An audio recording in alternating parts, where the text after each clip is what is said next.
Media మిత్రులకు నమస్కారం. ఇవాళ రాష్ట్ర వ్యాప్త బార్ అసోసియేషన్లన్నిటి పిలుపు మేరకు ఇవాళ నిన్న తోటి న్యాయవాది అబ్దుల్ ఖదీర్ నాంపల్లి కోర్టు పనిచేసే వ్యక్తిని పోలీసు వాళ్ళు అకారణంగా ఇంటికి వెళ్ళి ఈడ్చుకుంటూ తీసుకురావడం జరిగింది. కారణం ఏదైనా ఏమున్నా కూడా ఒక న్యాయవాదిపై దాడి చేయడం చాలా హేయమైన చర్య. దాని నిరసనగా అన్ని తెలంగాణ రాష్ట్రంలో ఉన్న 33 జిల్లాల మా సంఘాలన్నీ కూడా కోర్టు విధులు బహిర్గహిస్తున్నాము. అందులో భాగంగా మహబూబ్నగర్ బార్ అసోసియేషన్ తరపు నుంచి ఇవాళ రేపు 2 రోజులు అంటే వాళ్ళ చర్య నిరసిస్తూ విధులన్నీ బహిర్గహించినాం. దానిలో భాగంగానే మొదటగా గతంలో ఎన్నోసార్లు కూడా మేము బైకాట్లు చేస్తున్నాము, అన్నీ చేస్తుంటే కూడా ఎటువంటి అంటే న్యాయవాదులకు ఒక చట్టం అనేది లేదు. ఎక్కడ ఎవరు ఏదన్నా కూడా ఒక చట్టం అనేది రావడం జరుగుతుంది.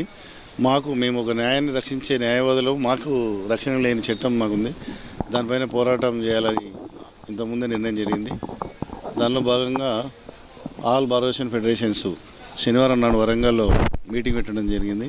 దాంట్లో నిర్ణయం మాకు న్యాయవాదుల చట్టం తీసుకురావడానికి ఒకటి, ప్లస్ బెయిల్స్ 7 సంవత్సరాల లోపల బెయిల్స్ వచ్చేదన్నాయి. కాబట్టి అన్ని పోలీసు వాళ్ళే ఏదైనా కేసు జరిగిందంటే న్యాయవాది అవసరం లేకుండా వాళ్ళే స్టేషన్ పిలవడం జరుగుతుంది, వాళ్ళే పంచాయతీ చేయడం జరుగుతుంది. వాళ్ళే నెక్స్ట్ లోకాత్కి వచ్చేస్తే కూడా వాళ్ళే వచ్చి కేసులు వాళ్ళే చేస్తుంటారు. అంటే అడ్వకేట్ పాత్ర లేకుండా జరుగుతుంది. కాబట్టి దానిపైన కూడా ఆ సవరణ తీసుకురావడానికి ప్రయత్నం చేయాలని చెప్పేసి దానిలో భాగంగా 41 CRPC ఇప్పుడు మారింది, BNS అది దాంట్లో కూడా ఉంది.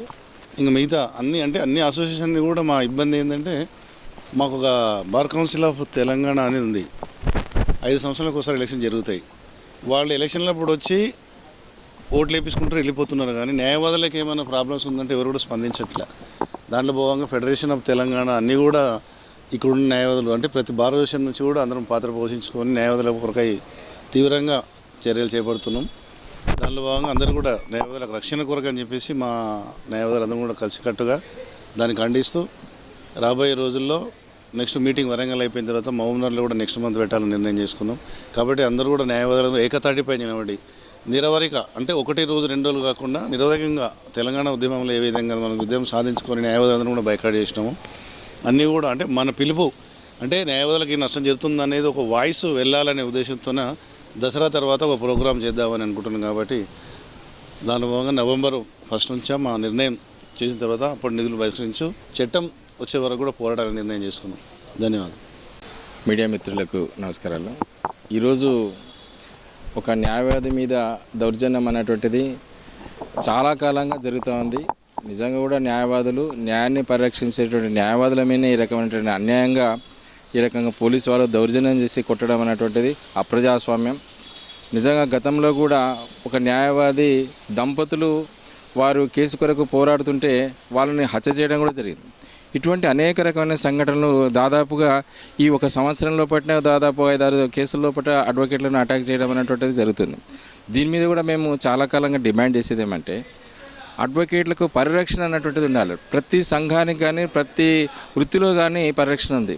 మనం చూసిన మన ఢిల్లీలో ఒక డాక్టర్ పైన చేసినటువంటి అత్యాచారం మీద ఎంత పెద్ద ఎత్తున జరుగుతున్నా ఇంకా ప్రజల లోపల ఈ రకమైనటువంటి ప్రభుత్వాల లోపల సరైనటువంటి స్పందన లేదు. ఈ యొక్క రాష్ట్రంలో ఉన్నటువంటి దాంట్లో కూడా నిజంగా కూడా న్యాయవాదులు అనేక రకమైనటువంటి ఇబ్బందులకు గురవుతున్నా ఈ పోలీస్ వ్యవస్థ అనేటువంటిది పూర్తిగా వాళ్ళ యొక్క స్వేచ్ఛాయుతంగా ప్రవర్తించి ఈ యొక్క కాన్స్టిట్యూషన్కు బైండ్ అవ్వరు కారు, ఎటువంటి చట్టాన్ని కూడా బైండ్ అయ్యి ఉండరు. కాబట్టి వారి మీద ఇమ్మీడే చర్య తీసుకోవాలి. నిన్నైతే మా మిత్రునికి జరిగినటువంటి దాడి అవుతుందో ఆయన ఇంటి దగ్గర ఉంటే ఇంట్లోకి వెళ్ళి తీసుకెళ్ళిపోయి కొట్టడం అనేటువంటిది చాలా దారుణమైనటువంటి విషయం. వెంటనే దానికి సంబంధించినటువంటి అధికారులను సస్పెండ్ చేయాలి, దాని మీద న్యాయ విచారణ చేయాలి. భవిష్యత్తులో ఎటువంటి దాడులు అన్నటువంటిది న్యాయవాదుల మీద జరగకుండా ఉండాలని ఈ సందర్భంగా కోరుకుంటూ ఏదైతే ఈ యొక్క ఫెడరేషన్ పిలిపించిందో ఆ ఫెడరేషన్ పిలుపుకు సంపూర్ణంగా అందరు అడ్వకేట్లు కూడా మద్దతు తెలిపి న్యాయవాదుల ఐక్యతను చాటించాలని సందర్భంగా తెలియజేస్తున్నాం.